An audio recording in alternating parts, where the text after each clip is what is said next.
The pain that patients with gangrene go through is unimaginable.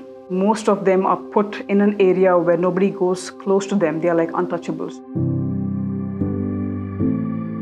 A person who has a non-healing wound due to diabetes will eventually get into a need-on amputation because the wound is not healing. And if a wound does not heal, it gets necrotic, it dies.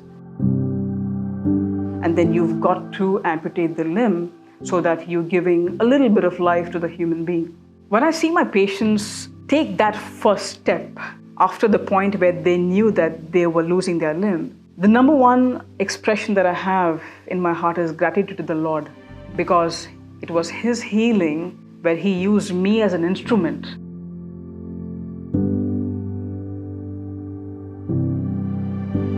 So I've had the privilege of working in the best corporate companies of the world, one of them being Oracle Corporation. I joined as a lower level executive. When I left Oracle, my last title there was Vice President Sales. It was this time of the year I attended the GLS event in Mangalore. One of the very powerful speakers was Gary Hogan. But why is fear the fundamental challenge? Because fear is the silent destroyer of dreams. This touched me phenomenally. And I said, Sheryl, you are fearful. This is a wake-up call. The day the GLS summit ended, I received a call from a very close friend saying, hey Sheryl, there is an offer of a hospital which is pretty much run down. Would you like to take it? It was a wow factor for me.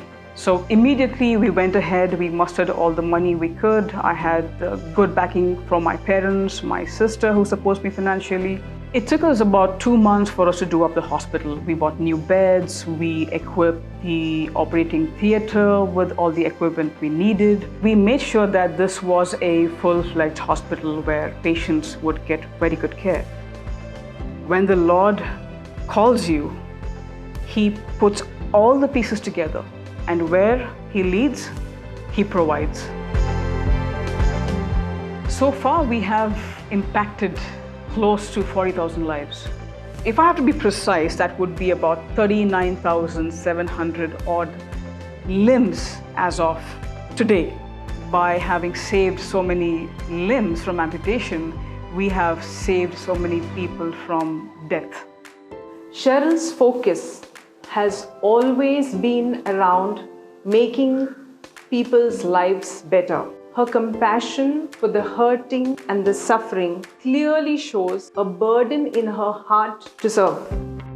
When the Lord called me for this, the question was, Lord, are you serious? I'm not equipped. I don't have the medical degree to go ahead.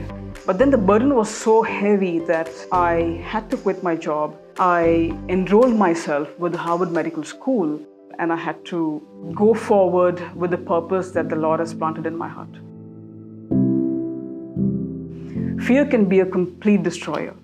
When God calls us, we should not be afraid to get into the new era, to leave the old behind. You've got to beat your fear and be a conqueror.